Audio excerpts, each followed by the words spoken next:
bomo pun boleh. Dia guna jin, dia guna iblis, guna macam-macam.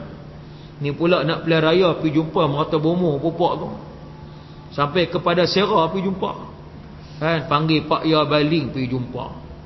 Bomo siam kepada Sera apa pergi jumpa. Nak apa? Nak tarikh pilihan raya. Bomo tu kata apa? Ni Datuk Seri tak boleh tolong ni, tengok ajar nak sampai dah.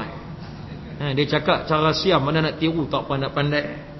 Tak ada tarikh dah Syekh, tak ada tarikh dah, ni tunggu.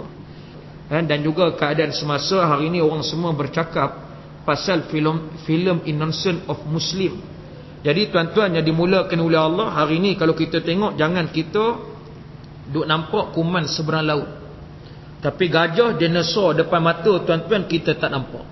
Selama ni mukminin mukminat yang dimulakan oleh Allah, kita tengok dah terlalu banyak kenyataan demi kenyataan yang dikeluarkan yang menghina Nabi sallallahu alaihi wasallam, menghina Al-Quran, menghina sunnah Nabi sallallahu alaihi wasallam.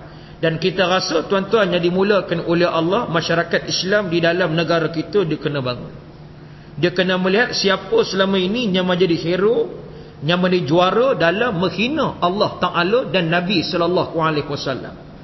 Dan kita minta supaya Tun Dr. Mahathir buat ucapan maaf, menunjukkan keikhlasan yang bertaubat secara terbuka menggunakan media massa. Dan sebab apa tuan-tuan? Sebab kau tuan-tuan tengok ni, nak baca balik ni kenyataan demi kenyataan ni. Antaranya pada 3 Mac tahun 94 di Pusat Bahasa Arab Nilampuri, dia sebut apa? Hukum rejam kepada penzina adalah primitif.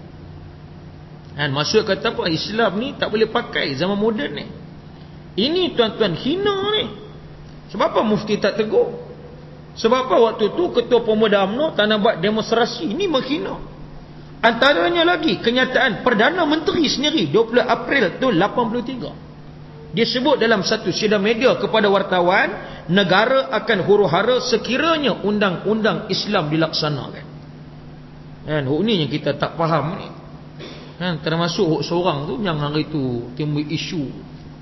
Isu apa? Isu pasal Mekah. Tak payah abang nama lah. Huk gila makan sandwich. Sandwich tuna, bukan sandwich macam tuan-tuan makan. Satu sandwich tu dia punya besar, punya mahal. Duduk kat hotel hebat-hebat, merit lah apa. Lepas tu bila orang nak buat putusan, duduk kalut pi pula. Tuan-tuan yang dimulakan oleh Allah, dia boleh sebut, dia kata Najib ikhlas tik minyak apa ni. Bulan April tahun 83. Siapa yang sebut? Kata hari ni kita pun heran. Ada orang boleh duduk sanjung orang yang macam ni. Abang kata kawan ni ikhlas. Kalau hang ikhlas sungguh pasal Islam, tak gaduh cakap banyak lah, tak apa, buat hudud tak apalah, korang tak faham. Tu bini suruh pakai tudung, takkan tu tak tahu. Tuan-tuan tengok kenduri anak Sultan Hasan Al-Bolkiah baru-baru ni. Semua muslimat bertudung, 2 ekor lah, tak bagi tudung, aku guna ekor lah senang. Sebab kalau orang ni dia faham kata, burung pun faham kata Syed. Ni passion apa, tak faham kata. Yang ada 2 orang lah, bini Tek Mahmud, bini Najib, tudung tak pakai. Malu, image negara. Orang Brunei tengok orang Melayu Islam kat Malaysia tarani ke? Fahaman liberal ke? Habaq kata Islam tapi tudung tak nak pakai. Mukminin mukminat yang dimulakan oleh Allah. Lagi apa lagi kenyataan Mahdi? Dia sebut pada 14 Julai tahun 92. Ini pun dalam sidang media. Apabila hukum rejam batu sampai mati kepada penzina dan potong tangan kepada pencuri, nescayalah ramai rakyat Islam yang mati dan kudung tangan. Dan ini sangat memalukan umat Islam, kerana orang bukan Islam akan sempurna sifatnya dan boleh meneruskan kerja. Tu tengok. Yang ni awak tak nak tegur. Lagi apa lagi? 30 April tahun 92 perjumpaan dengan ketua-ketua UMNO bahagian di Johor. Dia kata apa? Saya nak tahu siapakah di antara ahli-ahli PAS yang sanggup memotong tangan orang jika hudud dilaksanakan di Kelantan. Tak apa, aku sanggup potong, tak apa. Tangan hang pun kau boleh kerat, jangan risau. Dia tanya siapa sanggup, awak tak sanggup, saya bawa lah. Lepas tu dia kata apa? Barangkali ni Aziz akan melakukannya. Jika benar kita nak tengok apa yang berlaku selepas hukum itu nanti. Tengok dia ugut pula. Mukminin mukminat yang dimulakan oleh Allah. Kenyataan dia lagi 2 Mei tahun 92 di Papar Sabah. Bagaimana kita boleh maju kalau orang Islam sudah tidak ada tangan dan kaki? Bagaimana mereka mahu bersaing dengan bangsa-bangsa lain kalau sifatnya sudah tidak cukup, hukum hudud tidak sesuai dilaksanakan di negara ini yang mempunyai rakyat berbilang kaum dan agama. Banyak ni kalau nak himpun ni kenyataan dia. Mukminin mukminat yang dimulakan oleh Allah Subhanahu wa taala sekalian, sebab itulah kenyataan sebegini kita tunggu dah terlalu lama. Daripada tahun 92 sekarang dah 2012. Tuan-tuan tengok dah berapa tahun? Dah hampir 20 tahun dah. Sudah 20 tahun tuan-tuan. Tiada sama sekali rasa insaf dan keinginan untuk bertaubat, menarik balik semua kenyataan yang menghina Islam. Mukminin mukminat yang dimulakan oleh Allah Subhanahu wa taala sekalian, balik pada soal wali abdal yang disebut oleh Al-Imam Hasan Basri. Maka kalau kita tengok hadis Nabi sallallahu alaihi wasallam, Nabi telah bersabda, al-abdal al-arba'una rajulan. Kata Nabi, wali abdal ada berapa? Ada 40 orang laki-laki. Dan kemudian kata Nabi sallallahu alaihi wasallam, isna wa ashruna fi Syam wa samaniyata asyara fil Iraq. Kata Nabi, 22 orang ada di Syam, di Syria, sementara lagi 18 orang ada di bumi Iraq. Mukminin mukminat yang dimulakan oleh Allah, tadi kita sebut wali abdal ada berapa? Ada 7. Dalam hadis ni Nabi abang ada berapa? Ada 40. Jadi mana satu betul? Tuan-tuan yang dimulakan oleh Allah, kita lebih awal untuk mengambil kalam daripada Ibnul Arabi. Sebab apa? Sebab ana hanya jumpa 2-3 buah hadis. Ibnul Arabi barangkali jumpa lagi banyak hadis. Dia dengan ana ni siapa, dia tu siapa, tuan-tuan. Sebab tu kalau hadis kita tak jumpa, kita jangan kata tak ada. Sebab apa? Sebab kita tak tengok lagi semua hadis daripada Nabi sallallahu alaihi wasallam. Tapi Ibn Arabi sebut 7. Hadis ni bukan kata tak betul, hadis ni pun betul. Maksudnya apa? Masing-masing ada hujah. Sebab tu bab ni ulama ada khilaf. Mukminin mukminat yang dimulakan oleh Allah, kata Nabi 22 orang duduk di Syria, lagi 18 orang duduk di bumi Iraq. Tapi hari ni Syria dah hancur. Cumanya kita tunggu masa. Jangan berhenti solat hajat buat, kunut nazilah buat. Apatah lagi menjelang pilihan raya tuan-tuan. Jangan duk buat luai, minta daripada Allah ni. Kita minta supaya Allah Ta'ala bagi kemenangan pada Islam. Bashar hari ni yang dia ada hanya tentera udara. Darat semua habis dah. Kawasan-kawasan strategik semua dah ditawan. Tunggu masa untuk kerajaan dia tumbang. Sampai hari ni tuan-tuan diceritakan tentera dia jahat. Pergi turun ke kampung, colek anak orang. Minta duit tebusan 8,000 USD, 15,000 USD. Tak bagi duit, dia bunuh. Ni semua tentera-tentera daripada Iran. Kemudian juga disebut anak-anak gadis ditangkap, dirogol. Berlaku krisis kemanusiaan yang sangat teruk tuan-tuan di Syria. Iraq pun hari ni kita nak pergi payah dah. Sebab apa? Iraq hari ni ditakbir oleh Syiah. Kemudian keadaan politik pun tidak menentu.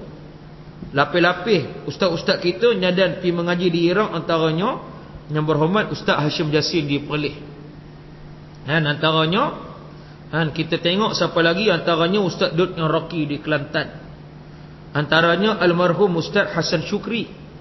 Ini antara nama-nama yang pernah pergi mengaji duduk di Iraq tuan-tuan. Bukan kata boleh jumpa dengan 18 wali abdal tuan-tuan, boleh pergi mengaji dengan seorang pun kira hebat dah. Kira hebat dah, seorang pun dahsyat dah. Tu yang balik lapis-lapis tu berkat-berkat semua. Ilmu tinggi-tinggi, hebat-hebat.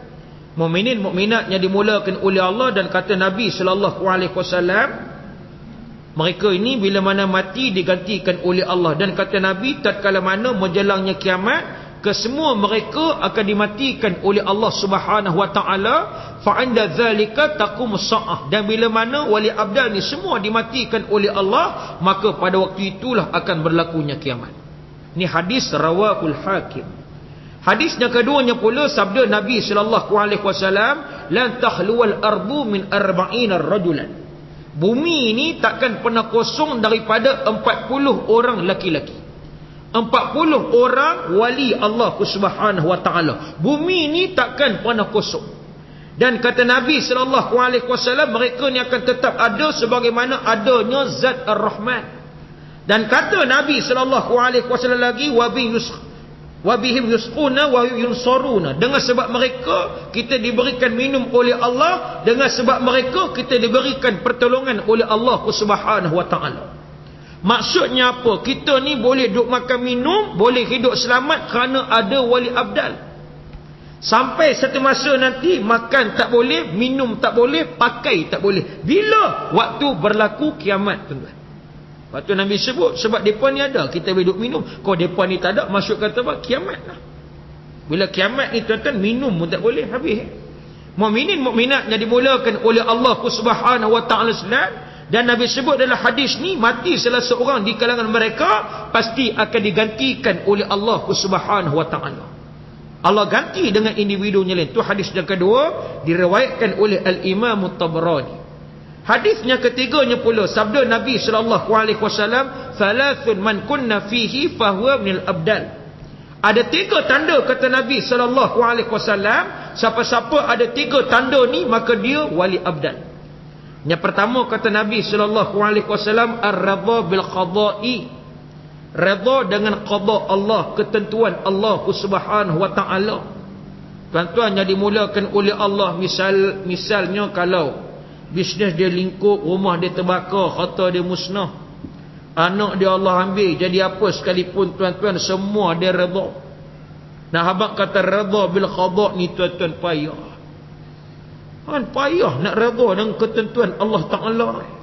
Mukminin mukminat yang dimulakan oleh Allah, bukan kata tuan-tuan ana pun ada horas juga.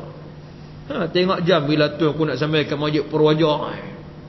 Dia kalau wali Allah, dia tak kisah dia main tak ada orang, dia sembahyang dia balik. Kita tak sampai level tu lagi kan. Pergi kerja jalan jam sakit kepala dah tu dia. Ni takkan nak sampai lambat pula lagi bos marah. Sakit kepala dah kita. Bangun-bangun pagi tengok jam pukul berapa, lambat pergi kerja, marah kat bini.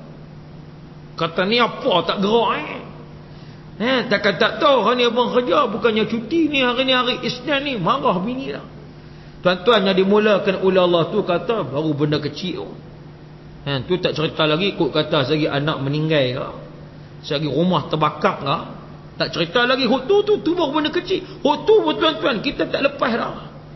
Nak jadi wali abdal macam mana? Wali bedal, wali wali bedal tu yang kat masjid pada serai ni, isu khutbah na baru ni tu kes wali tu. Tahu wali apa? Wali nikah. Pi ke masjid tu, imam suruh istighfar nama maknuk letrik. Dia ingat aku tak kenal dia. Tu imam suruh kepala perkasa tu istighfar wali nikah. Dia istighfar tak boleh. Lepas tu dia duduk taram tu imam Ustaz Kamil tu duduk geram. Duduk tengok tang mana aku nak kacau masjid. Duduk nampak-nampak tang khatib nyebutan. Mula-mula Ustaz Abdullah Khairi pergi khutbah balun dah sudah. Berasak popok tu, habis Abdullah Khairi bakar bakilani. Bakar bakilani duduk atas mimbar sebut faham no tu berasap lagi. Sampai popok amna keluar masjid, mai pula yang ketiga ana habis. Ana pula hari tu pagi ada jamuan raya, kita pergi perut kenyang steady elok.